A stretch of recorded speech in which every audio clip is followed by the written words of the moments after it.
Welcome to the worldwide media. The fights get tougher, the events get bigger. British boxing continues to grow to new levels. We have a massive night live on Sky Sports Box Office Saturday, March 31st in the Principality Stadium. A unification fight, the road to the undisputed heavyweight championship of the world between WBO world champion 24-0 Joseph Parker against 20-0, 20 knockouts, IBO, WBA, IBF world champion Anthony Joshua. Looking forward to leaving here tomorrow, back to Vegas to start a hard training camp with my coach Kevin Barry. This is probably going to be the hardest camp in terms of training the hardest and putting the most work because I have a big challenge in front of me. Joshua, Joshua, I've watched him for a long time. I know he's watched me coming up. I know his strengths. I know he knows mine. I know his weaknesses, and he thinks he knows my weaknesses. Happy New Year, everyone. It's good to be back. We all enjoy. Last time I was in Cardiff. It was a great night. And I took my time because I really knew I wanted to set up for a big 2018. Didn't do nothing spectacular, but I made sure I secured the bag. I got the win, and that was the most important thing. And now we're here. As I said, it's kind of about making history now. And we've always believed in that direction. So it's an honour to be up here with another world champion. But in terms of Parker, I don't really know how to take his camp in terms of what's been said and what's been going on, but I take everything with a pinch of salt and I roll with the punches. This is for another strap, and as he said, he's going to be training extremely hard.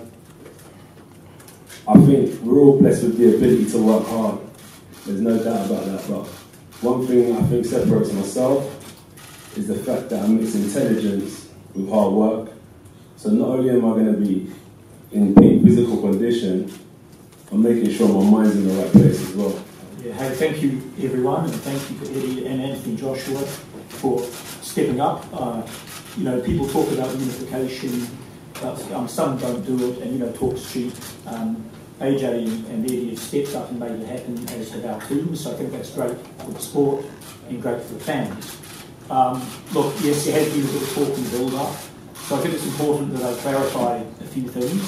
I think, speaking personally first, I actually have an immense amount of respect for Anthony Joshua, as does our team. I think from his beginnings to turn it up around and achieve what he has is a great role model, and I think that winning Olympic gold, with having only walked into a gym at a later age is remarkable. So we respect that, and we respect the achievement of winning 20 straight fights and holding the 2 belts, and we respect even more that he's now stepping in with Joseph Parker's unified. Having said all of that, in most countries in the world, it's customary in sport to analyse the strengths and the weaknesses of the opponent, not personally.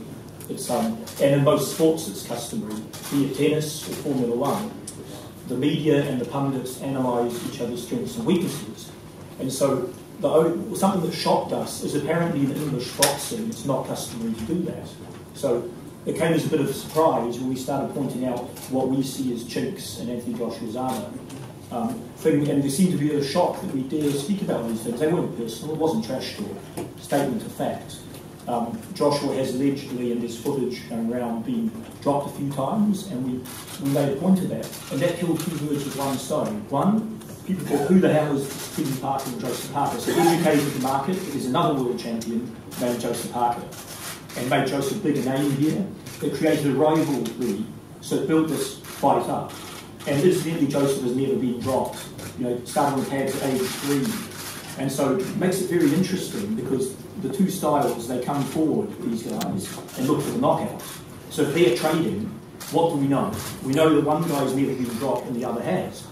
And so it's important that we do that. That's my job, because a lot of the English see it as a one-horse race. They write Joseph Parker off. The bookies write him off, right? But when you think about it, I think experienced boxing people will go, hang on a minute.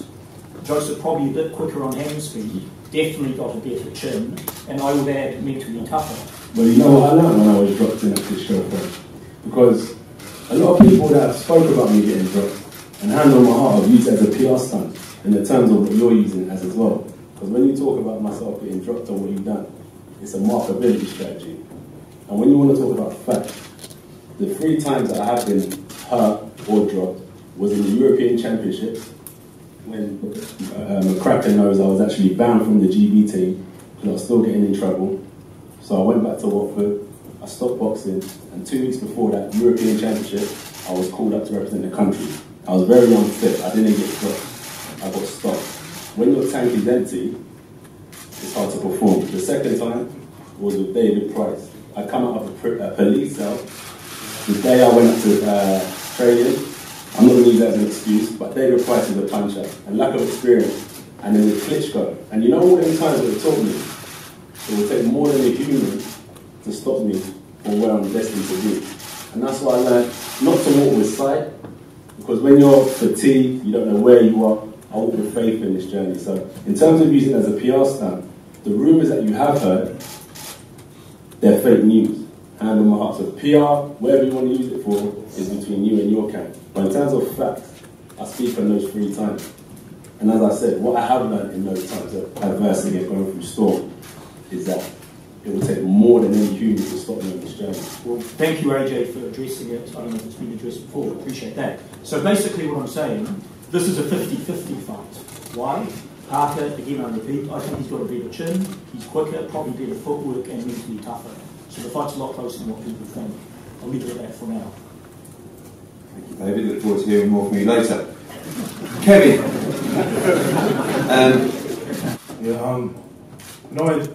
I met Joshua once, or met him back in Azerbaijan. We were amateurs, and he was doing quite well. And I've been studying him ever since then. I turned professional before him, and I started watching him at the Olympics. I watched him coming through when he first started his professional career, and I feel he is a good fighter. He's got a lot of support, as you can see. He does a lot of good things and some things that aren't that good when he's fighting. But I think this is my time. I think it's my destiny to be here, to be part of this major event, and I feel it's my time to put up a great challenge. I feel like I truly feel I'm going to win.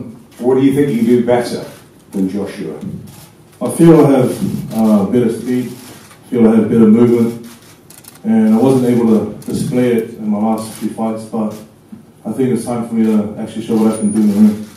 I think without the noise we made, we certainly wouldn't have the fight on fair terms, I think, and I think both parties compromised. I think the deal was fair to both, so we're not complaining. But I also think that things we've been saying are accurate. So we're not, trash talks using swear words and so on, but I think you might as well say it while we're here. Oh, well, I think there's some mental weaknesses on display, because when Parker talked about the alleged incident being dropped, AJ said he felt he'd been demonised, which I felt was a strong response for a factual analysis of strengths and weaknesses. So I think he showed it being rattled a touch, perhaps. And then there is a questionable chin. We're not saying he has a glass jaw, but we're going to find out on March 31, and maybe I'm wrong. I mean, that's the beauty of boxing. You can't say what you've been saying, and then when you're 5 feet away from him, you can't let your bum deceive you. Eddie, No, you said he might. You said he might have some mental weaknesses. You said he has mental weaknesses. You said he is mentally weak. He is mentally weaker than Joseph Parker. You said he's mentally weak. You don't do. Joshua is mentally weaker. You don't do what he is doing and be mentally weak. You don't walk out in front of your home city and win gold at the Olympics. You don't walk out in front of 80,000, empty your tank, get up off the floor and stop Vladimir Klitschko if you're mentally weak. You also said he has a glass chin.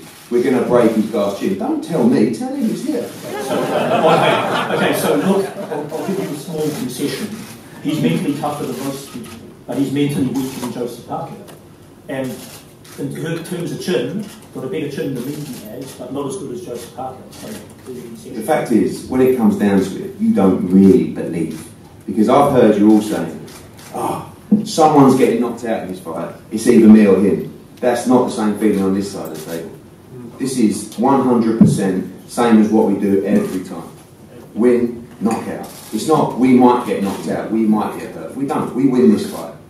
So you can't say one thing and then when you get here say another. I appreciate you trying to build the fight, but do you truly believe you will? going to win. The Team Parker truly believe they're going to win the fight. Not someone might get knocked out. Yeah, Do you honestly, truly I believe? believe it's the destiny of Joseph Parker to win the fight and make history. The answer's no. It's what it is, as I said, we're here to handle business versus the verbal wars before the physical ones. And it's part of the game.